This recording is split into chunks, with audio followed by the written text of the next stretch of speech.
Hey, so tonight we're going to talk about something pretty wild. What it was actually like to live through the Industrial Revolution, especially when it came to keeping yourself clean. Trust me, by the time we're done, you're going to be real grateful for that soap in your bathroom and the toilet that actually flushes. Oh, and if you're enjoying these stories, I'd really appreciate a like or subscribe. Super curious where you're all listening from, so drop a comment with your location and what time it is there. Always blows my mind how people are falling asleep to this all over the world. All right, find that cozy spot, take a nice slow breath, and just let your body sink into whatever you're lying on. We're heading back to England in the 1830s. So congratulations, you just woke up in a cramped tenement building in industrial Bradford, England, 1834. The morning light barely filters through the single small window of your one-room dwelling. You're not sleeping on a plush mattress, but on a straw-filled sack, laid directly on wooden floorboards. The straw is old, probably hasn't been changed in months, and it's lumpy against your back. The scratchy wool blanket covering you offers minimal comfort against the constant damp chill. You shift slightly, feeling the familiar ache in your muscles from yesterday's 14-hour shift at the textile mill. The air in the room is thick, heavy with the smell of coal smoke that seeps in through every crack in the thin walls. Even with the window closed, there's a fine layer of black soot that's settled on everything overnight. You can taste it on your lips, feel it in the back of your throat. Your wife and 3 children are still asleep beside you, all crammed into the same bed for warmth. In the corner, your elderly mother snores softly on her own small pallet. 6 people in a room barely 15 feet square. Privacy doesn't exist here. The first thing you notice each morning isn't birdsong or sunlight. It's the smell.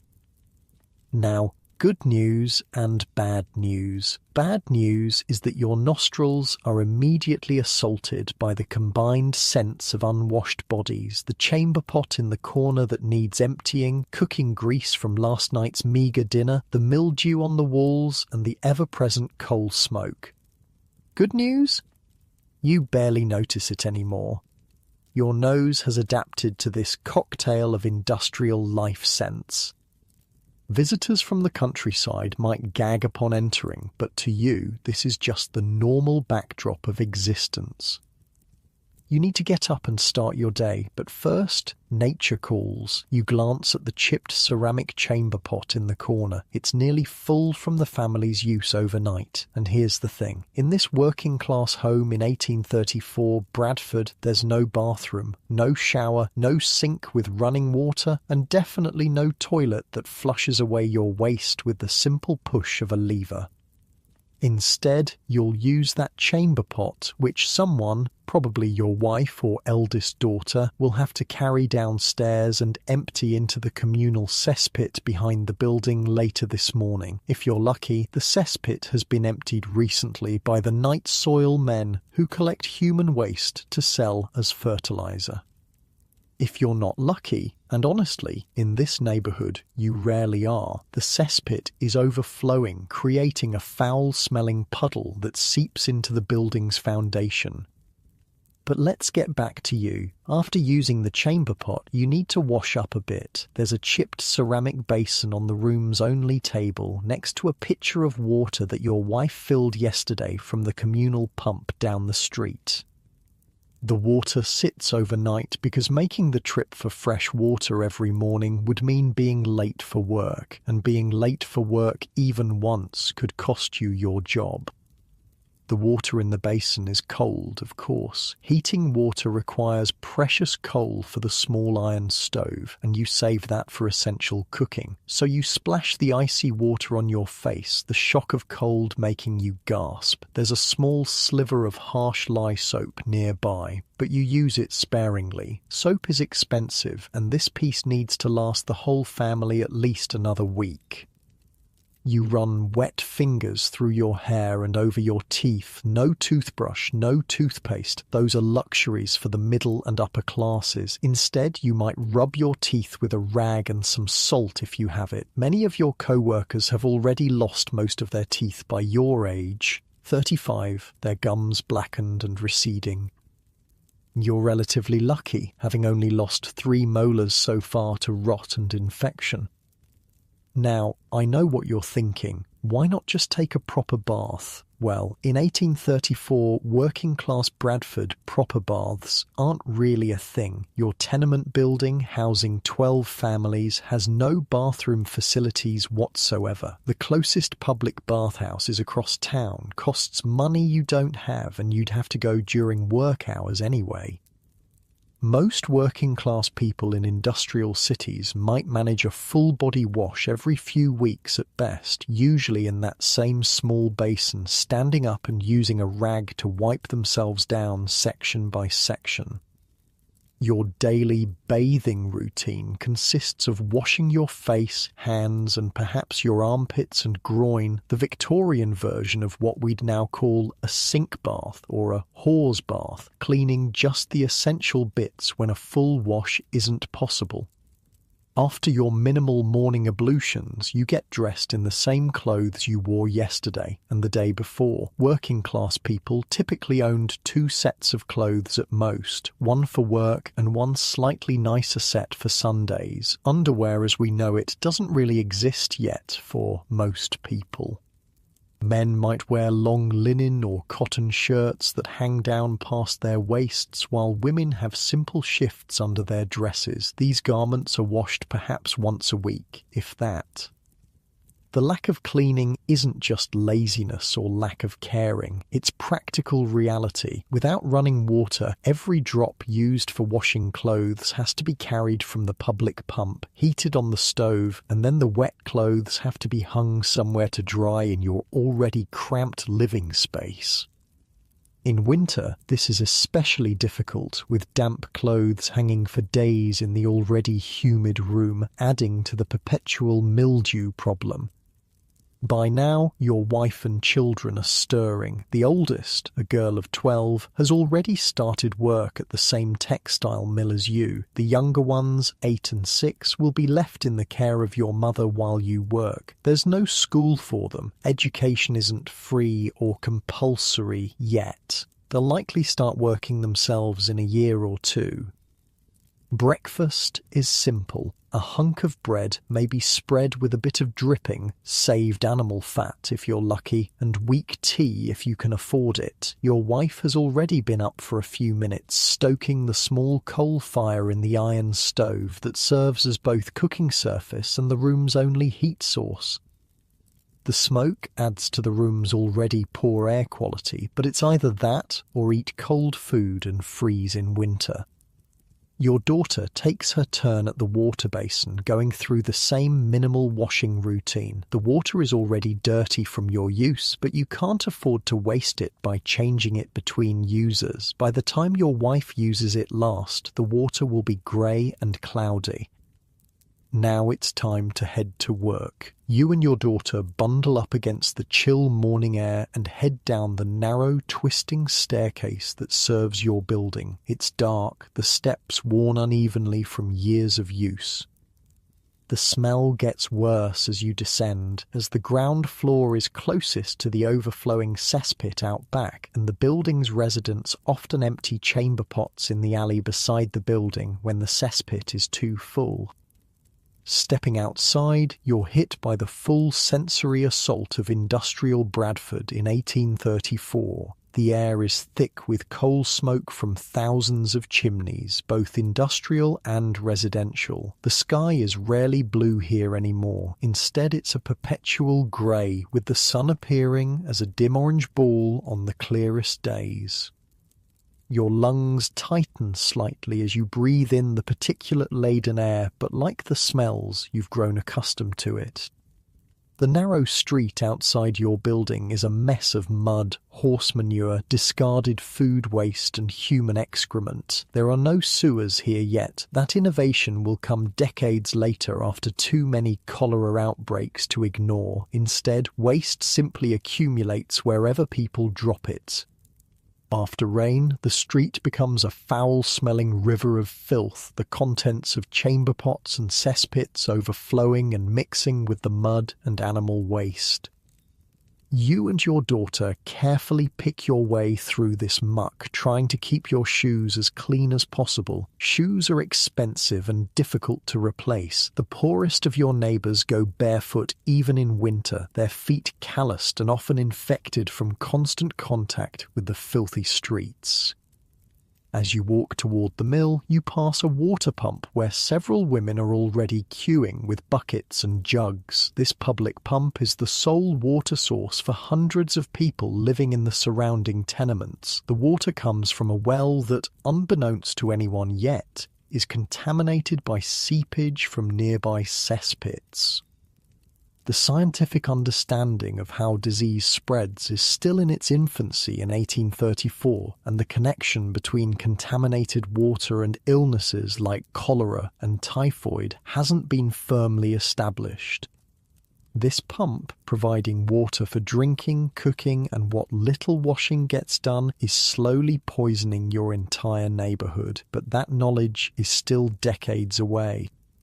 For now, people just accept that stomach ailments, diarrhea, and the occasional deadly outbreak of cholera are simply facts of urban life, perhaps punishments from God or the result of bad air, the miasma theory that still dominates medical thinking.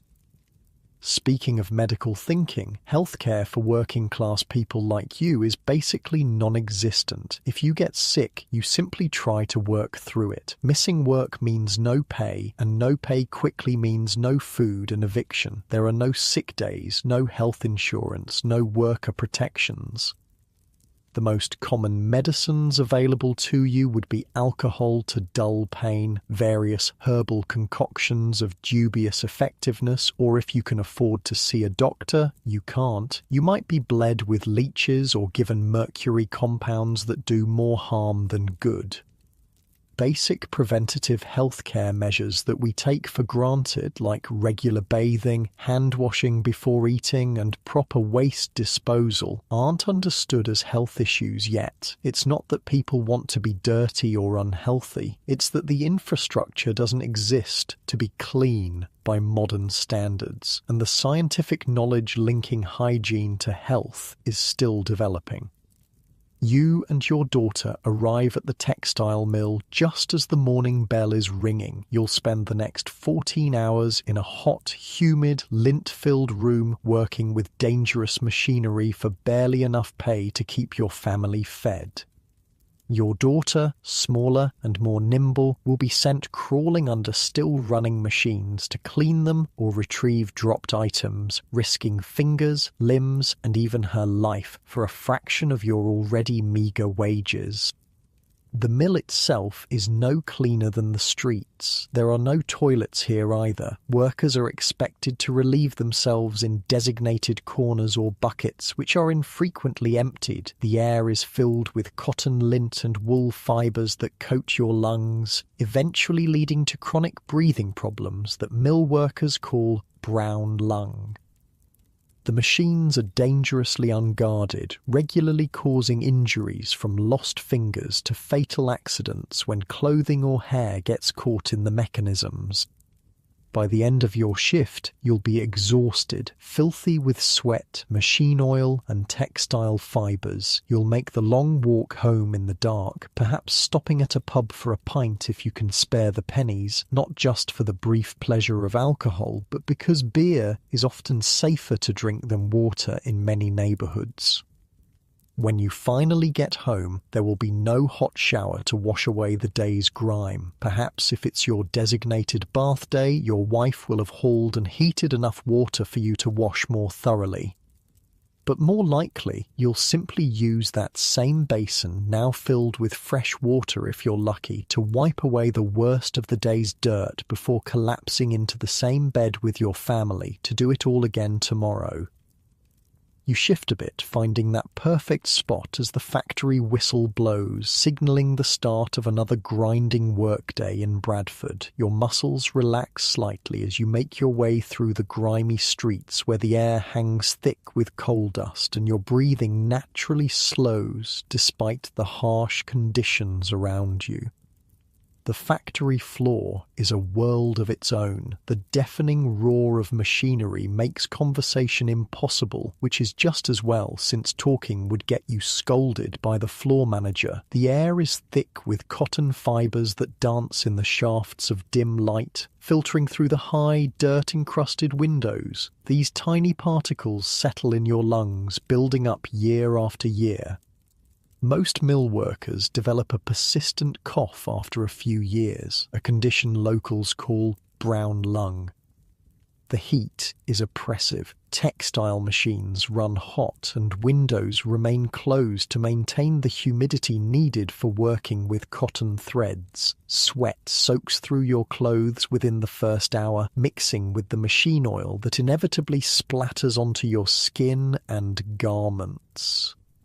By midday, your shirt clings to your back, a damp, filthy second skin.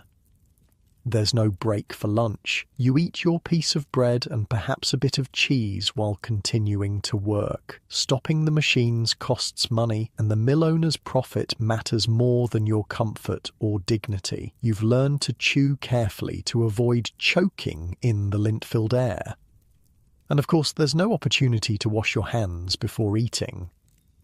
The concept of germs spreading from your dirty hands to your food and then causing illness is still decades away from common understanding. When nature calls during your 14-hour shift, you're allowed to use one of the designated corners of the factory floor where crude buckets serve as the only facilities. These necessary buckets, as they're euphemistically called, are emptied perhaps once a day, usually by the youngest child workers who are assigned the most unpleasant tasks. The stench from these corners adds to the already pungent atmosphere of sweat, oil, and raw materials. There's no privacy, no hand washing, and certainly no toilet paper, perhaps some rough scraps of waste cotton or wool if you're lucky. Women have it particularly difficult, especially during their monthly cycles. Many fashion makeshift pads from scraps of cloth which they must wear all day without opportunity to change or clean themselves.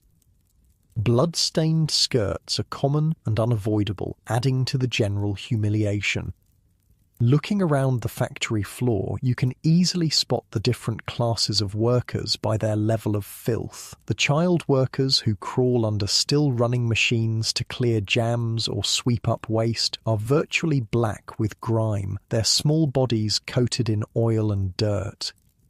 The regular floor workers, like yourself, are marginally cleaner, while the floor managers who patrol with stern faces and ready canes manage to maintain somewhat cleaner appearances, though still far from what we'd consider hygienic today. At the very top of this hierarchy is the mill owner, who might occasionally tour his domain in a clean suit, perhaps with a handkerchief held to his nose to block the worst of the stench. He rarely stays long, retreating to his comfortable office or his grand home in the cleaner part of town, where servants maintain an entirely different standard of living. This stark division between the filthy working conditions of the poor and the relative cleanliness of the wealthy isn't just about comfort, it's literally a matter of life and death. In the 1830s and 40s, the average life expectancy for factory workers in industrial cities like Bradford is around 25 to 30 years. Middle-class shopkeepers might live to 45 or 50, while the wealthiest citizens could expect to reach their 60s or even 70s. Disease is the great equalizer, though it doesn't strike equally. The working class, crammed into unsanitary tenements with contaminated water and inadequate waste disposal, suffers disproportionately from the infectious diseases that regularly sweep through industrial cities. And man, disease is everywhere in these early industrial cities. Cholera is the big one that terrifies everyone. They call it King Cholera, and it rules these streets with an iron grip, especially in the poorer neighborhoods. The disease strikes suddenly and violently. One day you're fine, the next you're experiencing explosive diarrhea, agonizing stomach cramps, and vomiting so severe you can't keep down a drop of water. Death often comes within days or even hours, your body so severely dehydrated that your skin turns bluish-grey and wrinkles like old leather. The first major cholera outbreak hit England in 1831-32, and it was devastating. No one understood what caused it. The prevailing theory among doctors and scientists was that diseases like cholera spread through miasma, bad air or foul vapours arising from rotting organic matter. This theory made intuitive sense in the stinking industrial cities where the air was visibly polluted and reeked of human waste, industrial chemicals, and decay. But the miasma theory led to all the wrong solutions. City officials might try to combat cholera by burning tar and sulphur in the streets to purify the air, or by urging citizens to carry nosegays, small bouquets of fragrant herbs and flowers, to ward off disease. Meanwhile, the actual source of infection, contaminated water supplies, went unaddressed. The irony is that efforts to clean up waste often made the problem worse. In some cities, well-meaning officials ordered cesspits to be emptied more frequently, with the waste dumped directly into rivers that served as drinking water sources downstream. The connection between sewage and disease wasn't understood yet, so actions that seemed sanitary often increased contamination. Your neighbourhood in Bradford shares a single water pump with hundreds of other residents. This pump draws water from a shallow well that, unknown to anyone, is regularly contaminated by seepage from nearby cesspits and the general filth of the streets. Every cup of water you drink, every pot of tea you brew, potentially contains invisible death. That's not even the worst of it. In London, the situation is even more dire. The River Thames, which provides much of the city's drinking water, has essentially become an open sewer. The introduction of the flush toilet among the upper and middle classes, theoretically a hygienic improvement, has actually worsened the problem. Instead of human waste being collected in cesspits and removed by night soil men, as disgusting as that was, it's now flushed directly into the Thames, which is also the source of drinking water for much of the population. The result is a deadly cycle. Human waste carrying cholera bacteria is discharged into the river. Water companies draw that same water for distribution to households. People drink the contaminated water and contract cholera, and their waste continues the cycle of infection. This situation will eventually reach its breaking point in London with the Great Stink of 1858, when the smell from the sewage-filled Thames becomes so unbearable that Parliament, whose buildings sit right on the riverbank, finally takes decisive action to create a proper sewer system. But that's still decades away from your life in 1834, Bradford. In the meantime, people cope as best they can. For the working class, this often means relying on alcohol rather than water. Beer and gin are safer to drink than water in many neighbourhoods because the brewing and distillation processes kill harmful bacteria. Of course, this leads to its own public health problems, with alcoholism rampant among workers seeking both escape from their harsh conditions and a safer alternative to contaminated water. Tea is another relatively safe option as the boiling kills bacteria, but tea is expensive for working families who must carefully budget every penny. Coffee houses exist but cater primarily to middle-class businessmen rather than factory workers. By mid-afternoon in the mill, your throat is parched from the lint-filled air and the heat. You're allowed occasional sips from a communal water bucket. Yes, a single bucket and dipper shared by dozens of workers, another perfect vector for spreading disease that no one yet understands. Your daughter works in a different section of the mill where the smallest children are employed. Their tiny hands and bodies are perfect for cleaning and maintaining the machinery, often while it's still running. Children frequently lose fingers, hands, or are sometimes pulled entirely into the machines when their clothing catches. Safety guards on machinery won't become standard for many decades. The children who work these dangerous jobs are often the filthiest of all the workers. They crawl inside and underneath machines in spaces so tight and filthy that even their small bodies emerge blackened with grease and dirt. They work the same 14-hour days as adults, but for a fraction of the pay. Many develop permanent physical deformities from crawling and contorting their growing bodies into unnatural positions day after day. Back at home, your wife is dealing with her own hygiene challenges. Keeping a household even minimally clean in these conditions is nearly impossible. Without running water, every drop used for cleaning must be carried from the public pump. Soap is expensive and often harsh, made from rendered animal fat and lye. Most cleaning is done with plain water and perhaps some sand or ashes for scouring. Laundry is a particular challenge. Your wife might manage to wash the family's clothes once a week or so, a process that takes an entire day of hard physical labour. First, she must haul multiple buckets of water from the pump. Then she heats it over the coal fire in your single room, which becomes steamier and more uncomfortable than usual. The washing itself is done in a wooden tub with clothes scrubbed by hand on a washboard, a corrugated metal or wooden board that allows for scrubbing but is brutal on both the fabrics and your wife's hands. The soap she uses for laundry is not the fancy scented kind that wealthy people might enjoy. It's rough, brown and caustic, often making her hands raw and cracked. After washing, the heavy, sodden clothes must be wrung out by hand and hung to dry, either outside if weather permits, or inside your already cramped living space. The result of all this labour is clothes that are somewhat cleaner, but never truly clean by modern standards. Stains are persistent, and without hot water and effective detergents, many forms of grime become permanently embedded in the fibres.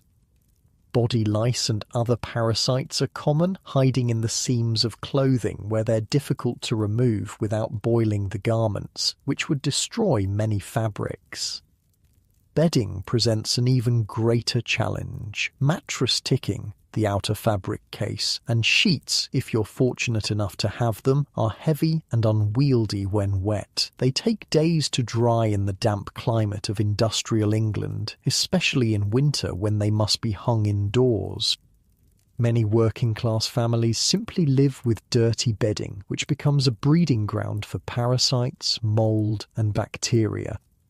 All of this stands in stark contrast to the lives of the wealthy in the same city. Just a mile or two away from your cramped tenement, the mill owner lives in a spacious home with designated rooms for different activities, a concept unimaginable in your one-room dwelling. His home likely has a dedicated bathroom, though not yet with running water in 1834.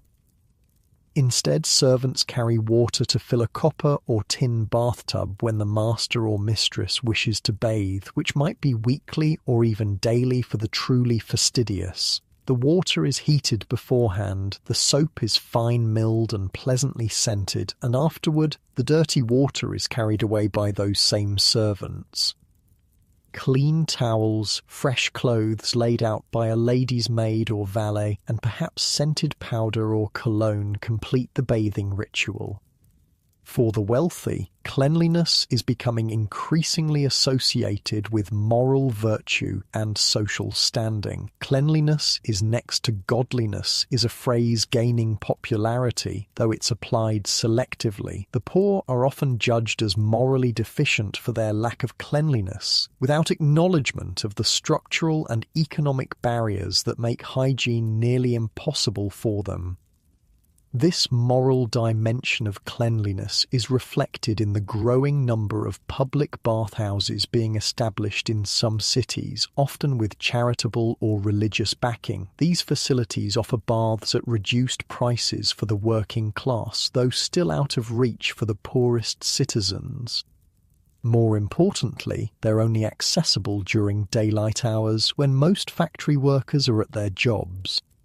Some particularly paternalistic factory owners have begun to build washrooms at their mills, recognizing that cleaner workers are generally healthier workers who miss fewer days and are more productive. But these facilities are rudimentary at best, perhaps a room with a few basins and occasionally replenished water, used primarily by supervisors and skilled workers rather than the general labor force. As your shift at the mill finally nears its end, you've been breathing in cotton fibers and coal dust for 14 hours. Your throat is raw, your eyes irritated, and every inch of exposed skin is coated with a film of industrial grime. You haven't been able to wash your hands all day, even after using the crude toilet facilities or before eating. Bacteria, though you don't know they exist yet, cover every surface of your body, your clothes, the machines you operate, and the food you've consumed. When the final bell rings, there's a collective exhalation from the workers. Bodies that have been held tense for hours slightly relax, though complete relaxation is a luxury few can afford. You find your daughter, her face barely recognizable under a layer of machine grease and cotton dust, and together you join the stream of exhausted workers heading for the exit. Outside, the air feels almost clean by comparison, though it's still thick with coal smoke from the factory chimneys that dominate the skyline. The setting sun casts an eerie orange glow through the perpetual haze. The streets are no cleaner than they were this morning.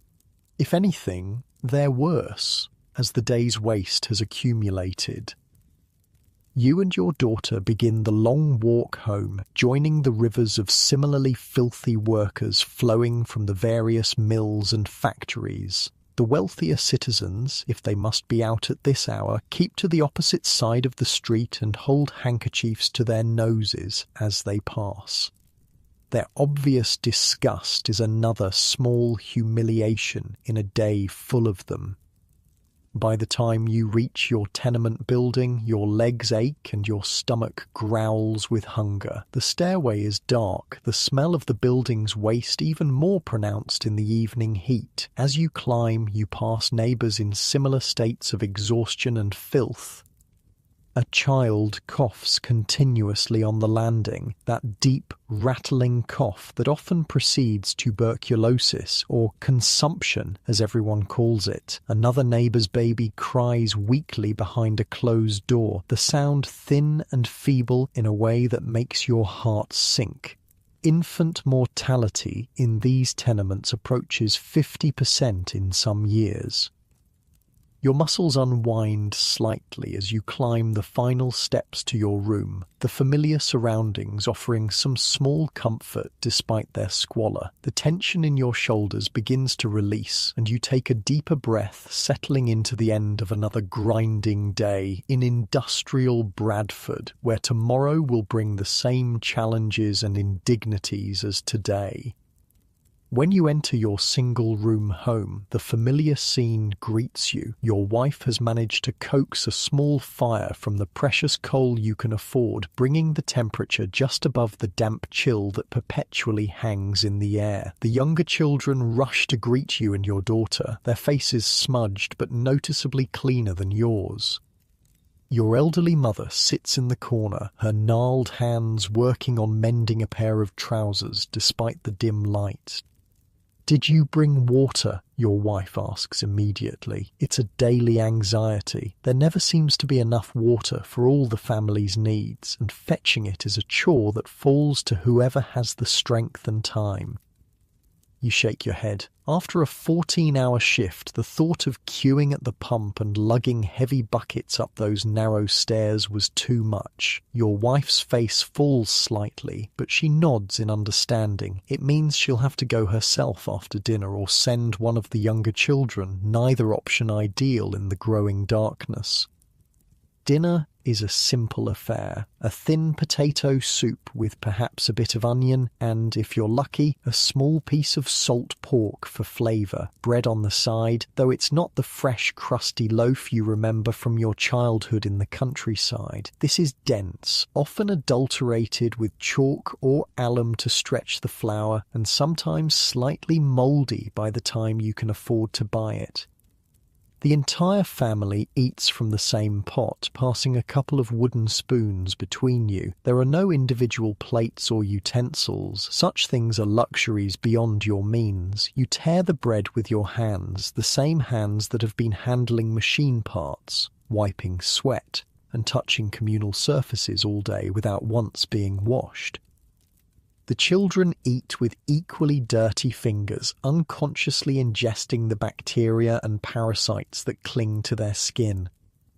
The water you drink with dinner comes from the same public pump that serves your entire neighbourhood. Unbeknownst to anyone, it's contaminated with sewage that has seeped from nearby cesspits into the groundwater. The connection between such contamination and disease won't be definitively proven for another 20 years when Dr. John Snow traces a cholera outbreak in London to a specific water pump on Broad Street. For now, people accept that water sometimes makes you sick, but they have few alternatives. Some believe that adding a splash of gin or whiskey purifies the water, and while the alcohol might indeed kill some bacteria, it's rarely added in sufficient quantities to make a difference. It does, however, make the often foul-tasting water more palatable. After dinner, with darkness fallen outside and only the faint glow of the coal fire and perhaps a single candle for light, the family's evening hygiene routine begins. It's minimal by modern standards, but it's what you can manage with limited water, no privacy, and exhausted bodies. Your wife has saved some of the day's water specifically for washing. In the dim light, she pours a small amount into the family's only basin, a chipped ceramic bowl that's seen better days. One by one, family members take turns quickly washing their faces and hands. The water grows progressively dirtier with each use, but changing it would be an unthinkable waste. Your daughter goes first, being the filthiest from her day crawling around factory machinery. She strips off her outer layer, standing in her thin shift as she wipes away the worst of the grime with a rag dipped in the cold water. There's no privacy in this one-room dwelling. No screen to change behind. Modesty is a luxury that requires space. The small piece of lye soap is used sparingly, primarily on hands and faces. It's harsh stuff made from rendered animal fat and caustic lye, nothing like the gentle scented soaps available to wealthier citizens. It leaves the skin red and sometimes raw, but it does cut through the worst of the industrial grime.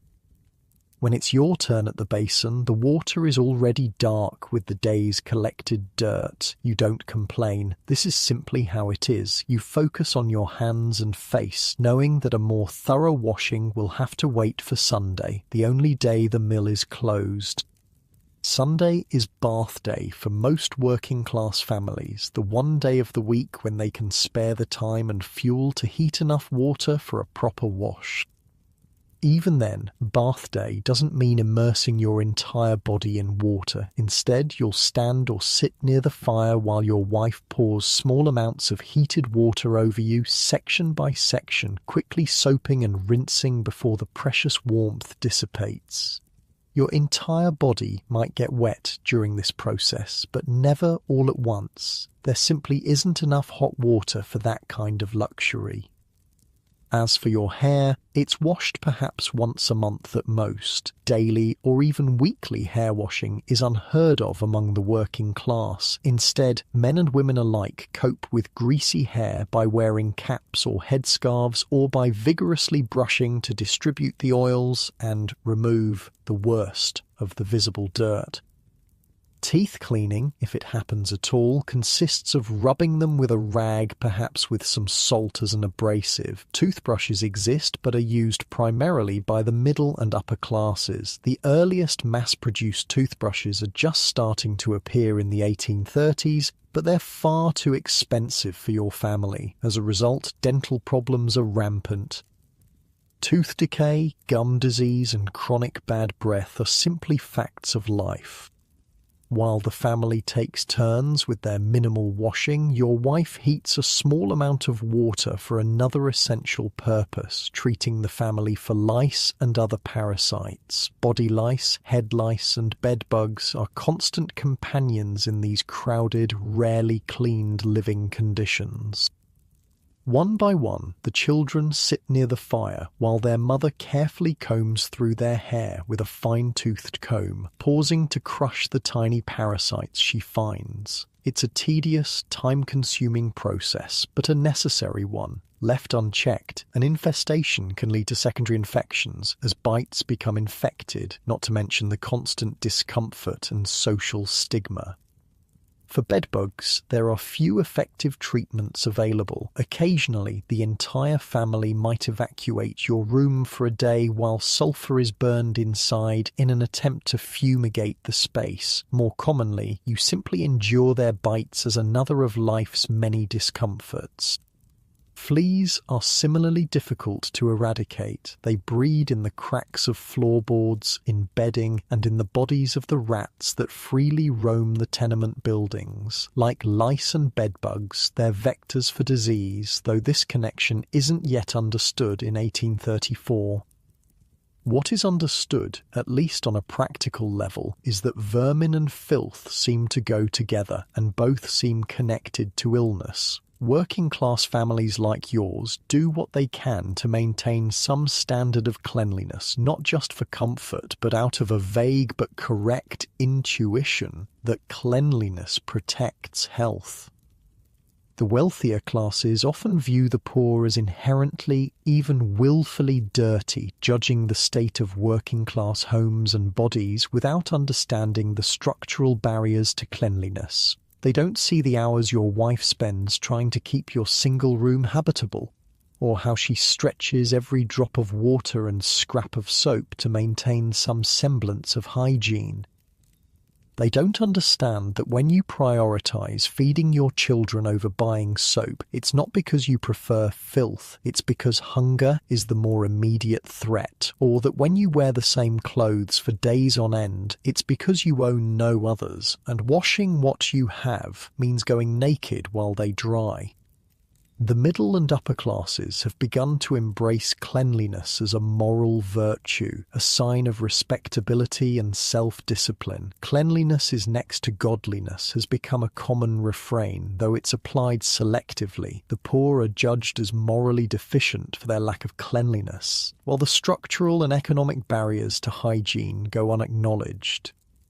This moral dimension adds another layer of shame to poverty. When you walk past a well-dressed gentleman or lady on the street and see them recoil from your proximity, it's not just your poverty they're judging, but what they perceive as a moral failing, your uncleanliness, revealing a supposedly deficient character.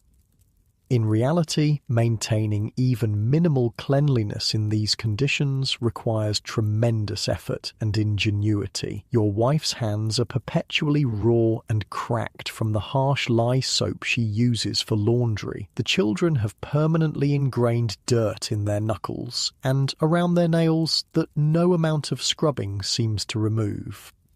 Your own skin has taken on the bluish tint common to textile workers, as the dyes from the materials you handle daily have been absorbed into your very pores. After the minimal evening washing is complete, the basin is emptied into the chamber pot, which is already filling again with the family's waste. Tomorrow morning, someone will carry it downstairs to empty into the cesspit behind the building, assuming the cesspit isn't already overflowing, in which case the contents might end up in the street gutter instead. Before bed, there's one more hygiene ritual to complete. Your wife carefully inspects the straw-filled mattress for new signs of vermin. Finding a few bed bugs, she crushes them between her fingernails with practiced precision. There's little else to be done. Replacing the straw filling is expensive and time-consuming, and moving to less infested lodgings is rarely an option when all working-class housing suffers from similar problems.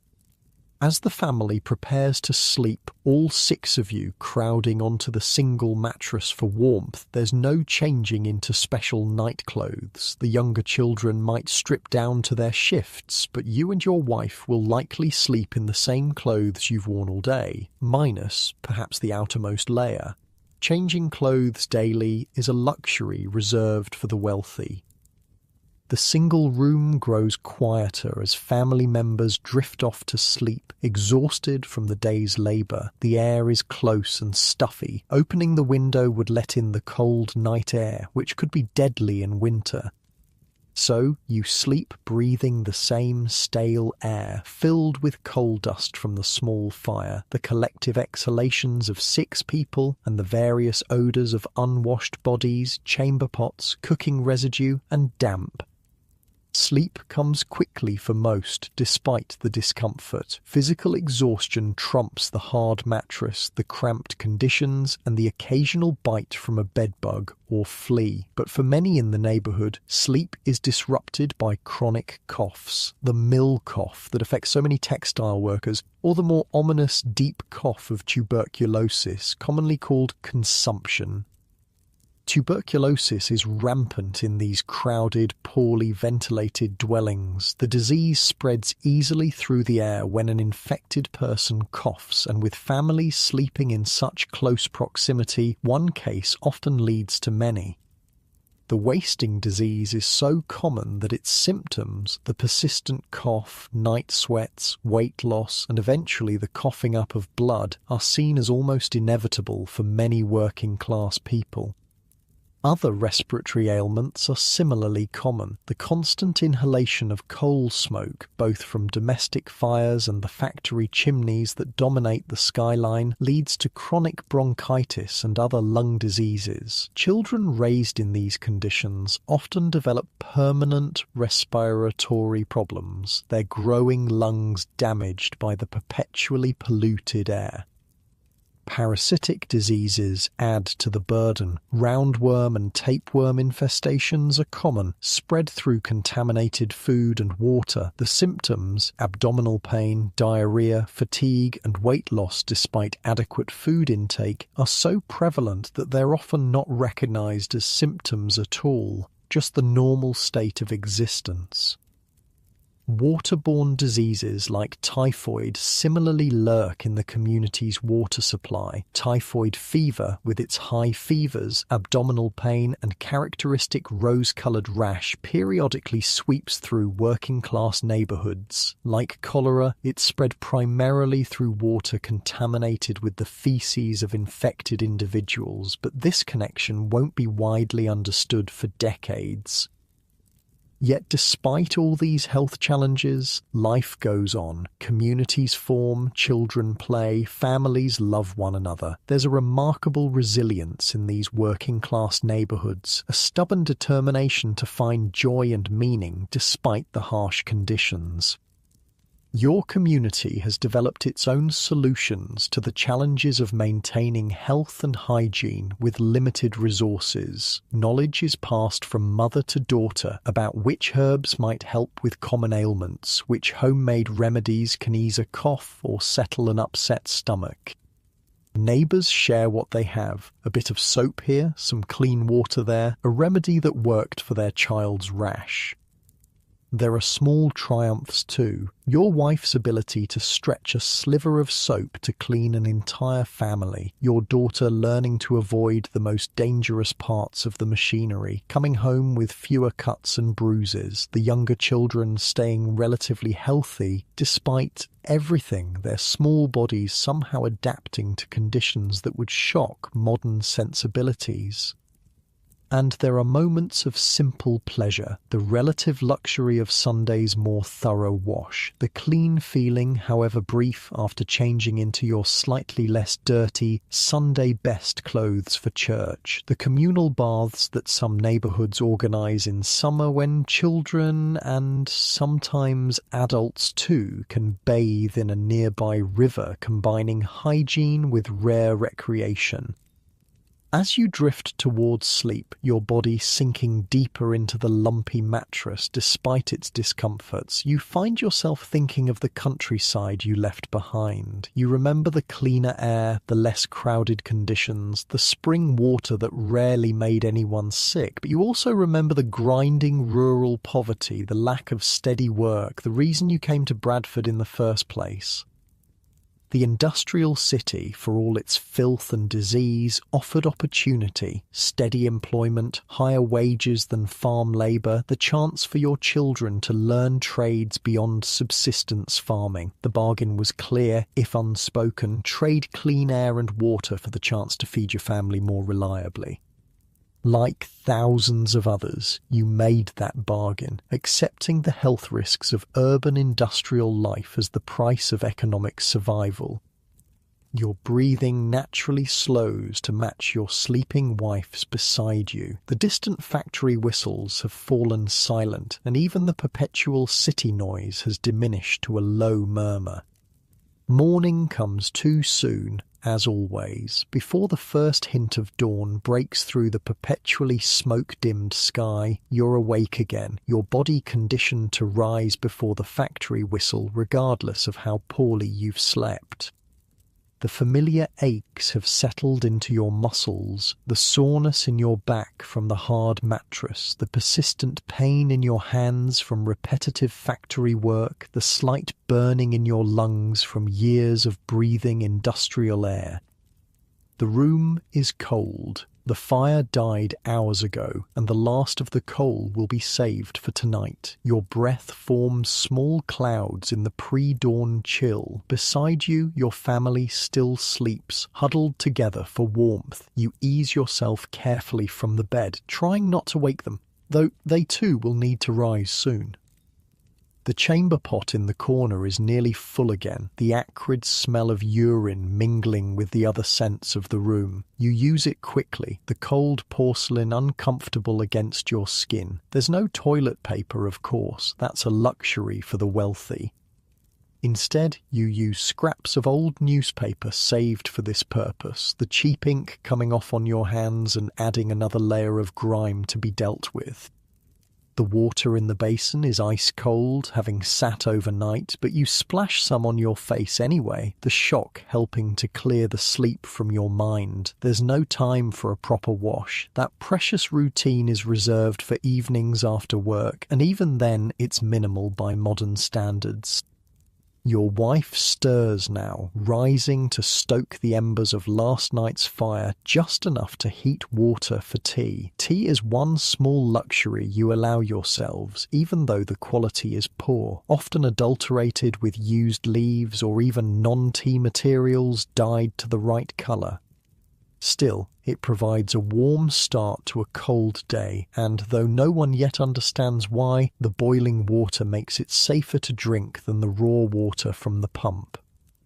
As you prepare for another day at the mill, you check your clothes. They're the same ones you wore yesterday, and the day before. Working-class people like you typically own only 2 sets of clothes at most, one for work and one slightly better set for Sundays. Today, they seem especially grimy, the collar of your shirt stiff with sweat and coal dust, the knees of your trousers shiny from wear. You brush at the worst of the visible dirt, but it's a losing battle. The fabric itself seems to have absorbed the grime of industrial life, the fibers permanently discolored despite your wife's best efforts with the weekly laundry. Even when newly washed, your clothes never achieve what a modern person would consider clean. The limitations of cold water, harsh soap, and hand scrubbing leave them permanently dingy. Undergarments as we know them are minimal. You wear a long cotton shirt that serves as both outer and underlayer. Women's undergarments are similarly basic, a chemise or shift under the dress, perhaps with a corset for those who can afford one. The concept of changing undergarments daily is decades away for the working class. Your daughter is awake now too, her thin face pinched with lingering exhaustion. At 12, she's already developing the permanently stooped posture common to mill workers, her spine curved from hours bending over machinery. Like you, she dresses quickly in yesterday's clothes, her small fingers numb with cold as she buttons her dress. Breakfast is quick and meagre. More tea, a bit of bread, perhaps a smear of dripping, saved animal fat if you're lucky. There's no fresh milk. It's too expensive and spoils quickly without refrigeration. Instead, you might have a bit of cheese if you can afford it. Though it's often of poor quality, the flavour sharp and sometimes slightly rancid. You eat standing up, the family sharing the single table with the washing basin, cooking pot and other household items. There are no dedicated spaces for different activities in this one-room dwelling. Eating, sleeping, washing and all other aspects of life happen in the same small area, often simultaneously. Before leaving, your wife hands you and your daughter small bundles wrapped in cloth, your midday meals to be eaten during the brief pause allowed in the 14-hour workday. Inside is more bread, perhaps with a bit of cheese or, on rare occasions, a piece of salt pork or sausage. It will be cold and unappetizing by the time you eat it, but it's fuel for your labouring body, nothing more. As you prepare to head out, your youngest child wakes, coughing in that way that makes your heart sink. It's the deep, rattling cough that often precedes more serious illness in these industrial neighbourhoods. You've heard it before in neighbours' children who didn't survive the winter. But there's no choice but to leave. Missing a day's work means a day without pay, and your family lives constantly on the edge of destitution. Your wife notices your concern and nods slightly. She'll try to get some horehound tea today, a folk remedy for coughs that sometimes helps. If the child worsens, perhaps a visit to the local wise woman who sells herbal remedies for a few pennies. The doctor is out of the question. His fee would equal several days' wages, money you simply don't have. You descend the narrow, twisting staircase of the tenement building once more, the worn steps creaking under your weight. The smell grows worse as you near the ground floor, which is closest to the overflowing cesspit out back. Several of your neighbours are also heading out, their faces showing the same resignation, the same weariness that you feel. Outside, the pre-dawn air is thick with coal smoke. Even at this hour, the factories having run through the night with different shifts of workers, the streets are already busy, though the sun has yet to rise. Workers hurry toward the various mills and factories, while night soil men, those who make their living emptying cesspits and carting away human waste, are finishing their night's work, their carts leaving trails of stench and sometimes liquid in their wake. You pass the public water pump where a queue has already formed, mostly women and children sent to collect the day's water before school or their own work begins. The pump handle creaks and groans with each use, the water splashing into buckets and jugs. No one yet knows that this same pump is slowly poisoning the neighbourhood, its well contaminated by seepage from nearby cesspits. The connection between contaminated water and disease is still years from being widely understood or accepted. Walking to the mill, you pass through streets that grow progressively more industrial. Small shops give way to warehouses, then to the mills themselves, massive brick buildings with tall chimneys constantly belching black smoke. The air quality deteriorates with each block, the smoke and fog combining to create what will later be called smog, though that term won't be coined until the early 1900s. By the time you reach the mill, your lungs are already working harder, breathing the thick air that tastes of coal and chemicals. Your daughter coughs beside you, her small body reacting to the pollution in a way that yours has somewhat adapted to after years of exposure. The factory whistle blows, its shriek cutting through the morning air. Workers stream through the main doors, a river of humanity about to be consumed by the industrial machine for another 14-hour day. There's no clocking in. Instead, the gates are simply locked at the starting time, and any worker arriving after is denied entry and loses a day's pay, or sometimes their job entirely. Inside, the noise hits you like a physical force. Hundreds of looms operating simultaneously create a deafening roar that makes normal conversation impossible. Workers communicate through gestures or by shouting directly into each other's ears. After years in the mill, many older workers have developed significant hearing loss, though it's considered just another occupational hazard. The air inside is even worse than outside, thick with cotton fibres that float visibly in the shafts of dim light. These fibres get everywhere, in your hair, your clothes, your eyes, and most dangerously, your lungs. Long-term textile workers develop a condition known as bicynosis, or brown lung. Their respiratory systems permanently damaged by years of fibre inhalation. The temperature is already climbing, the machinery generating significant heat. The windows remain sealed to maintain the humidity needed for working with cotton threads, creating a hot, stuffy environment that will become nearly unbearable by midday. Sweat begins to form on your brow within minutes of starting work, the first of many bodily fluids that will soak your clothing throughout the day. Your workstation is as you left it yesterday, the loom waiting with its thousands of threads. Your hands move automatically, muscle memory taking over as you begin the repetitive tasks that will occupy the next 14 hours. Your daughter has already been directed to her section, where the smaller children work under the supervision of a particularly harsh overseer. As the morning progresses, the physical discomforts multiply. The constant noise gives you a headache that throbs behind your eyes. Cotton dust irritates your throat, causing a persistent tickle that makes you cough despite your best efforts not to. Coughing too much attracts negative attention from supervisors who might see it as a sign of weakness or illness that could affect your productivity. Sweat soaks through your clothes, the physical labor and hot environment ensuring that you're perpetually damp. This combines with the machine oil that inevitably splatters onto your skin and clothing, creating a sticky, uncomfortable layer between fabric and skin that contributes to the various rashes and skin irritations common among textile workers. By midday, you're thoroughly filthy, your body coated in sweat, oil, and cotton fibers. When the brief pause for lunch comes, there's no opportunity to wash your hands before eating. You simply wipe them on your already dirty trousers and unwrap the bundle of food your wife prepared. You eat quickly, still standing at your workstation. Sitting down would be seen as laziness and could earn a reprimand or even a fine.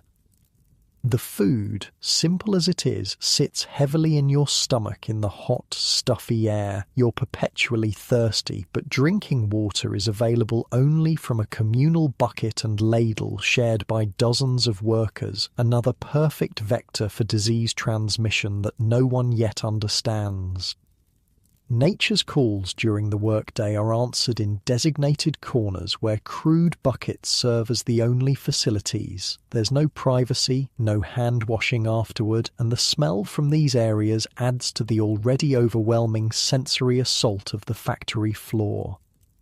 By late afternoon, your body aches from standing in essentially the same position for hours, your back and shoulders particularly painful from the repetitive motions of your work. Your feet throb inside your worn boots, which offer little cushioning against the hard factory floor. Small injuries accumulate throughout the day, minor cuts from machinery or materials, bruises from bumping against equipment in the crowded space, blisters where your sweat-soaked clothes rub against your skin. The overseer passes periodically, watching for any sign of slacking or unauthorized breaks. Workers caught sitting, talking too much, or even staring into space for too long can be fined a portion of their already meager wages. Physical punishment is not uncommon, particularly for the child workers who are seen as requiring stricter discipline. You worry constantly about your daughter in her section of the mill. The smaller children are assigned the most dangerous tasks, crawling under still running machinery to clear jams or sweep up waste, reaching into narrow spaces between moving parts to make adjustments. Injuries are common, from minor cuts and crushed fingers to catastrophic accidents that result in lost limbs or even death. There are no safety regulations yet, no guards on machinery or protocols for shutdown during maintenance. The mill owner's profit takes precedence over worker safety, and injured workers are simply replaced from the seemingly endless supply of desperate poor seeking employment. Around you, your fellow workers exhibit the physical signs of years in this environment. Many have the characteristic pallor of people who rarely see natural sunlight. Skin conditions are rampant. Rashes, boils, and fungal infections thrive in the hot, damp conditions where people have limited access to hygiene facilities. Chronic coughs punctuate the machine noise, some shallow and irritating, others deep and ominous. You've been in the mills long enough to know the difference. The first is the cotton cough that affects most textile workers, a reaction to the fibers constantly inhaled. The second might be early tuberculosis, the white plague that ravages working-class communities, spread easily in crowded living and working conditions where proper hygiene is nearly impossible. As the day finally draws to a close, the whistle signals the end of the shift. Your body, pushed beyond natural limits for 14 hours, somehow finds the energy to complete the final tasks. Around you, workers straighten backs that have been bent over machinery all day, stretch arms that have performed the same motions thousands of times, and prepare for the long walk home. You find your daughter among the crowd of child workers. She looks even more exhausted than this morning, her face grey with fatigue beneath the layer of industrial grime. There's a new cut on her arm, carelessly bandaged with a scrap of relatively clean fabric. She doesn't complain. Complaints don't change anything in this world, and showing weakness can make you a target for those looking to replace you. Together, you join the stream of workers exiting the mill, the sudden reduction in noise creating an almost physical sensation of relief. Outside, the air feels cool and almost clean by comparison, though it's still heavy with industrial pollution. The sky is already darkening, the workday so long that you leave home and return in darkness during winter months. The walk home seems even longer than the morning journey, your tired muscles protesting each step. Around you, fellow workers move with the same exhausted shuffle, heads down, conserving energy for the final push home. Conversation is minimal. Everyone is too tired for social niceties. Your mind turns to home, to the meagre comforts waiting there. You're filthy, exhausted and sore, your body pushed to limits that seem impossible to modern sensibilities. But there is still the small pleasure of washing away the day's grime, even if only partially. The relief of sitting down after 14 hours on your feet. The comfort of family around you, all having survived another day in a world that seems designed to grind you down. Your body starts to unwind as you near your tenement building, the familiar surroundings signaling to your muscles that rest is coming soon. You take a deeper breath, your shoulders dropping slightly from their tense position. That's it, nice and easy, as you climb the final stairs to home, where another evening of minimal comfort awaits before the cycle begins again tomorrow. The narrow staircase seems longer tonight, each step requiring deliberate effort from your exhausted legs. Your daughter follows behind, her footsteps dragging with fatigue. The familiar smells of the tenement building, a mixture of cooking, human waste, and damp, no longer register as offensive. They simply signal home. When you push open the door to your single room, the scene within brings small comfort. Your wife has managed to keep the coal fire going, bringing the temperature just above the perpetual chill. The youngest child, the one who was coughing this morning, is asleep on the mattress, his breathing still raspy but no worse than before. Your mother sits mending by the fire's dim light, her fingers gnarled but still nimble after decades of such work. "You're back," your wife says, stating the obvious but with relief in her voice. Every day she sends you and your daughter into the dangerous world of industrial machinery, never completely certain you'll both return uninjured. "I've saved water for washing." This small kindness, setting aside precious water specifically for washing away the day's filth, is one of the ways love expresses itself in these harsh conditions. The water isn't much, barely filling the basin, but it's been warmed by the fire, a luxury that brings unexpected tears to your eyes. "You first," you tell your daughter, knowing that children with their still-growing bodies suffer more from the dirt and contaminants of the mill. She nods gratefully and begins the process of removing her outer garments, standing in her thin shift as she uses a rag to wipe away the worst of the grime. The warm water quickly turns grey, then black with the accumulated industrial filth. While she washes, your wife serves the evening meal, another simple but filling stew, extended with potatoes and root vegetables to make the small amount of meat stretch further. Your middle child, released from a day of watching the youngest, helps portion it out, careful not to spill a single precious drop. It's Thursday today, which means tomorrow is the last workday before Sunday's relative rest. In your mental calendar, today holds significance beyond just being near the end of the work week. It's your designated bath night. In your household, as in most working-class families, different family members bathe on different nights of the week. Water is too precious, heating it too time-consuming and fuel-intensive for everyone to bathe daily, or even all on the same day. Instead, you rotate, perhaps the children on Monday, your wife on Tuesday, yourself on Thursday. It's a system born of necessity, maximizing cleanliness while minimizing resource use. Tonight, after dinner, and after the minimal daily washing is complete for the others, you'll have your weekly bath. Not a full immersion. The luxury of submerging your entire body in water at once is reserved for the wealthy who have both large tubs and servants to fill them. Instead, you'll stand or sit near the fire while your wife pours warmed water over you bit by bit, quickly soaping and rinsing each section of your body before moving to the next. The anticipation of this more thorough cleaning sustains you through dinner, where conversation is minimal. Everyone is too tired for much talk, and besides, what is there to say? Each day is much like the last, an endless cycle of work, minimal rest and survival. After eating, while the rest of the family prepares for sleep, your wife begins the laborious process of heating water for your bath. The small iron pot can only heat a little at a time, requiring multiple trips to the communal pump. Your eldest son, home from his apprenticeship at a nearby cobbler, helps carry the heavier buckets, his own hands cracked and stained from working with leather and dyes all day.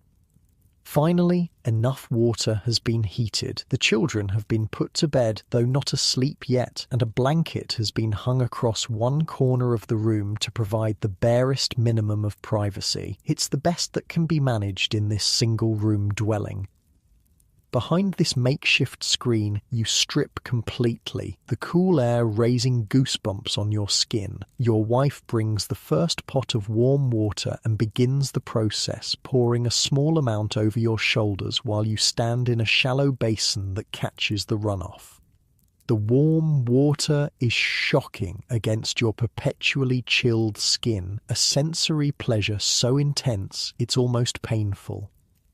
She hands you the small piece of soap, not the harsh laundry soap used for clothes, but a slightly gentler variety saved specifically for bodies. It's still nothing like the mild, scented soaps used by the wealthy, but it's better than the caustic laundry bars that leave skin raw and irritated. You wash quickly, efficiently, having learned through years of such baths how to clean your entire body with minimal water and soap. First your face and neck, then arms and torso, finally legs and feet. Certain areas receive special attention: the constantly grimy hands, the feet prone to fungal infections in the damp conditions of the mill, the armpits and groin where sweat and dirt accumulate most heavily. Your wife pours clean rinse water over each section as you finish, the warmth and sensation of cleanliness bringing a pleasure that's difficult to describe to someone from a world of daily hot showers. This weekly bath is not just hygiene, it's one of the few physical comforts available in your hard life, a brief respite from the perpetual state of grime that characterizes working-class existence. As the bath continues, you become aware of the various small injuries and irritations that mark your body, the calluses on your hands from years of machine work, the rash that never quite heals where your sweat-soaked collar rubs against your neck, the fungal infection between your toes that comes and goes with the seasons. These physical markers of industrial life are carried by virtually everyone in your community, the body's response to conditions it was never designed to endure.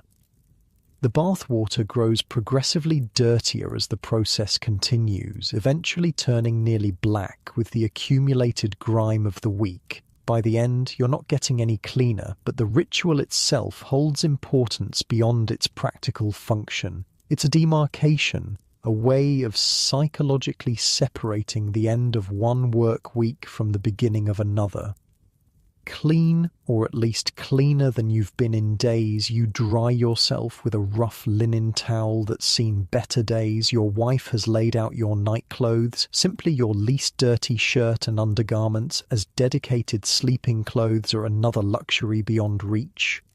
Still, they feel relatively fresh against your clean skin, another small pleasure in a life with few indulgences. The used bathwater isn't wasted. Tomorrow it will be used for less critical cleaning, perhaps scrubbing the single table or the floor near the cooking area. In a world where every resource is precious, nothing is discarded if it can serve another purpose. Emerging from behind the blanket screen, you feel lighter somehow, the psychological weight of physical filth temporarily lifted. Your muscles, though still aching from the long workday, seem to move more freely. There's a clarity to your thoughts that wasn't there before, as if the bath has washed away mental fog along with physical dirt. The children are settling down for sleep now, all crowded onto the single mattress where they'll spend the night pressed against each other for warmth. Your wife has taken down the blanket screen and is preparing her own space on the mattress. Your mother has already claimed her corner, her breathing suggesting she's halfway to sleep already. You join them, sliding into the spot saved for you. The mattress is lumpy, the straw filling compressed unevenly from years of use, yet after 14 hours of standing on a hard factory floor, even this poor bed feels like heaven to your exhausted body. As you lie there, clean for the first time in a week and surrounded by family, your mind drifts to bigger questions. How did life come to this? Your own parents were agricultural labourers, poor by any standard, but living in a different kind of poverty than this urban industrial existence. They were dirty too, covered in the soil they worked, but it was an organic filth somehow, not the chemical-laden grime of factory life. They drank from streams and wells that, while not perfectly clean, weren't contaminated with the concentrated waste of thousands of people living in close proximity. They breathed air filled with dust from fields rather than coal smoke and cotton fibres. Their bodies wore out too, but more slowly, more naturally. You think of your children, wondering what their future holds. Will they spend their entire lives in these conditions, breathing air so polluted it blocks the sun, drinking water tainted with human waste, working machines that slowly destroy their bodies? Or will things improve? There are rumours of reforms, of laws limiting child labour or mandating better conditions, but such changes seem distant and uncertain from your position at the bottom of society. Unknown to you in 1834, significant changes are indeed coming, though too slowly to benefit your generation fully. In 1842, just 8 years from now, Edwin Chadwick will publish his landmark Report on the Sanitary Condition of the Labouring Population of Great Britain, documenting the appalling conditions you live with daily and drawing direct connections between sanitation and public health. This report will eventually lead to the Public Health Act of 1848, the first step in a long, slow process of improving urban sanitation. It will create local boards of health with the power to address issues like contaminated water supplies and inadequate waste disposal.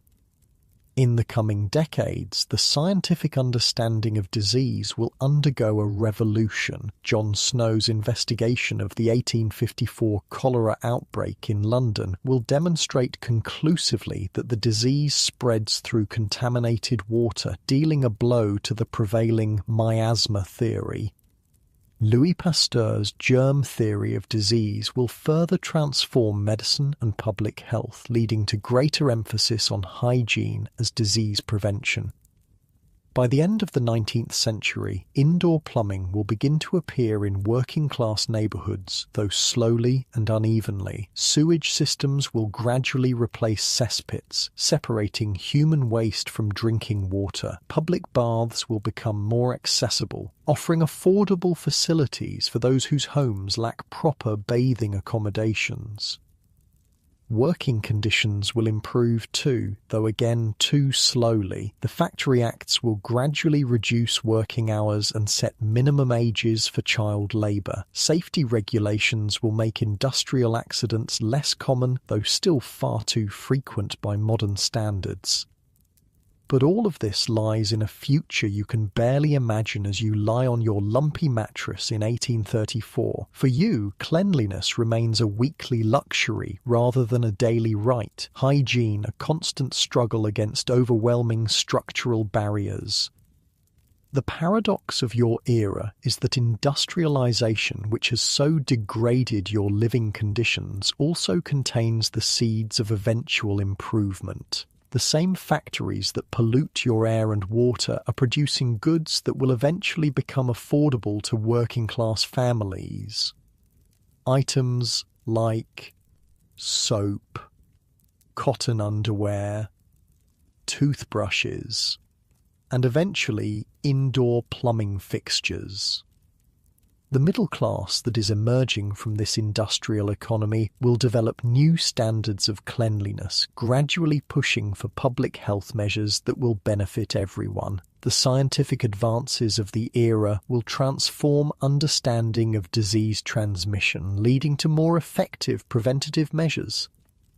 But these changes will take generations, and many, perhaps including yourself, won't live to see them fully realized. The toll of industrial pollution, poor sanitation, dangerous working conditions, and inadequate healthcare will claim countless lives before significant improvements take hold.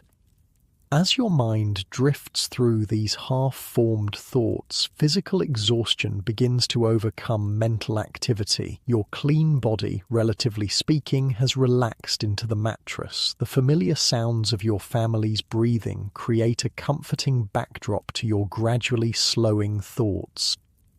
Your eyelids grow heavy as the day's accumulated fatigue washes over you in waves. The persistent aches in your muscles begin to fade as sleep approaches. Even the coughing of your youngest child has quieted, allowing a rare, peaceful atmosphere to settle over the small room.